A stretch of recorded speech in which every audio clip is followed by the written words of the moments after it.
ગોસ્વામીની કડાકા ભડાકા વાળી આગાહી।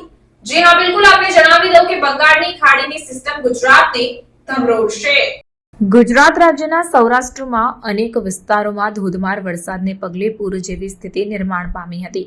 ત્યારે આગામી દિવસોમાં રાજ્યમાં ભારેથી અતિભારે વરસાદની આગાહી કરાઈ છે, જેમાં તારીખ 22 જુલાઈના રોજ સૌરાષ્ટ્ર સહિત દક્ષિણ ગુજરાતના 6 જિલ્લાઓમાં રેડ એલર્ટ જાહેર કરવામાં આવ્યું છે।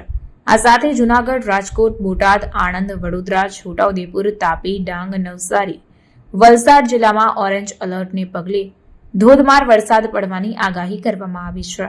આ ઉપરાંત મધ્ય ગુજરાત અને ઉત્તર ગુજરાતના 13 જિલ્લાઓમાં યલો એલર્ટ જાહેર કરવામાં આવ્યું છે। આગામી 3 કલાકમાં ગુજરાતના અનેક જિલ્લાઓમાં ભારે વરસાદની આગાહી કરવામાં આવી છે। દક્ષિણ ગુજરાત અને મધ્ય પ્રદેશ બોર્ડર લાગુ વિસ્તારો હતા એમાં હળવા મધ્યમ વરસાદોની શરૂઆત થઈ ચૂકી છે।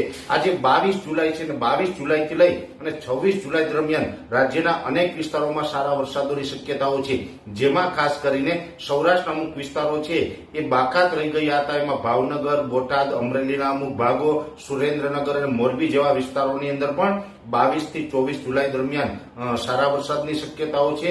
ખાસ કરીને 25-26 તારીખમાં પણ હળવા મધ્યમ વરસાદો છે આ સૌરાષ્ટ્રના ભાગોની અંદર ચાલુ રહેશે। પણ એકંદરે સુરેન્દ્રનગર, મોરબી, બોટાદ, ભાવનગર અને અમરેલી જેવા વિસ્તારોની અંદર પણ સારા વરસાદો નોંધાશે। એ સાથે દક્ષિણ ગુજરાતના તમામ જિલ્લા, જેની અંદર ભરૂચ, અંકલેશ્વર હોય, રાજપીપળા, સુરત, વલસાડ, વાપી, બારડોલી, બિલીમોરા, ડાંગ, આ તમામ વિસ્તારોની અંદર પણ આવનારા 2 થી 3 દિવસ એટલે કે 22, 23 અને 24 તારીખ દરમિયાન સારા વરસાદો પડેની 1-2 સ્પેલ છે એ ભારેથી અતિ ભારે થઈ જાય તેવી પણ શક્યતાઓ રહેલી છે। મધ્ય ગુજરાતના જે ભાગો છે જેની અંદર અમદાવાદ, ગાંધીનગર હોય, આણંદ, નડિયાદ, ખેડા જેવા વિસ્તારો છે, બરોડા છે અને એ સાથે મધ્યપ્રદેશ બોર્ડર લાગુ વિસ્તાર છે, જેમાં મહીસાગર, દાહોદ, ગોધરા અને છોટાઉદેપુર, આ તમામ વિસ્તારોની અંદર પણ આવનારા 3 દિવસ સુધી ભારે વરસાદ જોવા મળશે અને 1-2 સ્પેલ છે એ અતિ ભારે પણ થઈ શકે છે।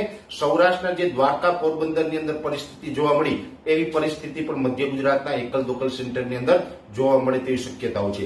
ઉત્તર ગુજરાતના જે તમામ સેન્ટરો છે, જેમાં અરવલ્લી હોય, સાબરકાંઠા, બનાસકાંઠા, પાટણ, મહેસાણા, આ તમામ વિસ્તારોમાં પણ 22 જુલાઈથી લઈને 26 જુલાઈ દરમિયાન સારા વરસાદો નોંધાશે। ઉત્તર ગુજરાતમાં પણ કદાચ 1-2 સ્પેલ ભારે થઈ જશે। ઓલ ઓવર જોવા જઈએ તો રાજ્યની અંદર સાર્વત્રિક વરસાદનો રાઉન્ડ ચાલુ છે। હવે જે 16 જુલાઈથી ચાલુ થયો છે એ આજે 22 જુલાઈ સુધીમાં અનેક વિસ્તારોની અંદર એ વરસાદનો લાભ મળ્યો છે અને હજી 22 થી 26 જુલાઈ સુધીમાં પણ રાજ્યના અનેક વિસ્તારોની અંદર વરસાદ થશે, જેમાં ખાસ કરીને અત્યારે આ બંગાળની ખાડી તરફથી જે સિસ્ટમ આવી છે આ સિસ્ટમનો લાભ મધ્ય ગુજરાત તથા ઉત્તર ગુજરાત અને ઉત્તર સૌરાષ્ટ્રના ભાગોને વધારે મળે તેવી શક્યતાઓને માની રહ્યા છે। એટલે આવનારા 4 થી 5 દિવસ સુધી હજી રાજ્યની અંદર વરસાદી માહોલ જોવા મળે તેવી પૂરી શક્યતા હાલ અમને દેખાઈ રહી છે।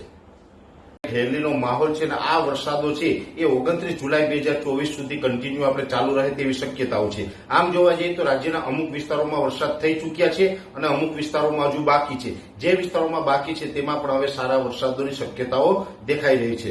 ખાસ કરીને અરબી સમુદ્રની અંદર એક સિસ્ટમ બની હતી ને જેને કારણે અરબી સમુદ્ર તથા સૌરાષ્ટ્ર કચ્છ ઉપર એક સાયક્લોનિક સર્ક્યુલેશન બન્યું ને એ સર્ક્યુલેશનને કારણે કચ્છની અંદર પણ સારા વરસાદો નોંધાયા અને સૌરાષ્ટ્રના અનેક વિસ્તારોની અંદર અતિવૃષ્ટિ જેવા 20 ઇંચ 25 ઇંચ આવા વરસાદો પણ થયા છે। સૌથી વધારે વરસાદ છે દેવભૂમિ, દ્વારકા, જામનગર, પોરબંદર, ગીર સોમનાથ, જૂનાગઢ અને અમરેલી જેવા વિસ્તારોની અંદર નોંધાયા છે।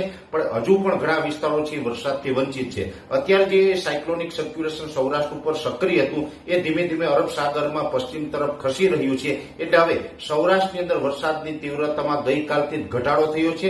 જો કે સૌરાષ્ટ્રની અંદર એકદમ વાતાવરણ ખુલ્લું થવાનું નથી। 24-25 જુલાઈ સુધી હજુ પણ વરસાદો ચાલુ રહેશે, પણ વરસાદની તીવ્રતા ઘટી જશે અને હવે ભારે વરસાદો હતા એની જગ્યાએ હવે હળવા મધ્યમ વરસાદો છે એ ચાલુ રહેશે।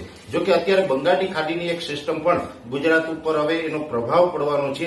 બંગાળની ખાડીની અંદર એક લો પ્રેશર બન્યું હતું જે ડિપ્રેશનની કેટેગરી સુધી ગયું અને અત્યારે ધીમે ધીમે જેવી રીતે ઓરિસ્સા અને છત્તીસગઢ ઉપર થઈને મધ્યપ્રદેશ થઈ અને ગુજરાત ઉપર એની જે અસર થવાની છે એ જે ડિપ્રેશન હતું હવે લો પ્રેશર બની અને આ પશ્ચિમ ઉત્તર તરફ આગળ વધી રહ્યું છે, જેને કારણે ગઈકાલથી દક્ષિણ ગુજરાત અને મધ્ય પ્રદેશ બોર્ડર બોર્ડર લાગુ વિસ્તારો હતા એમાં હળવા મધ્યમ વરસાદોની શરૂઆત થઈ ચૂકી છે.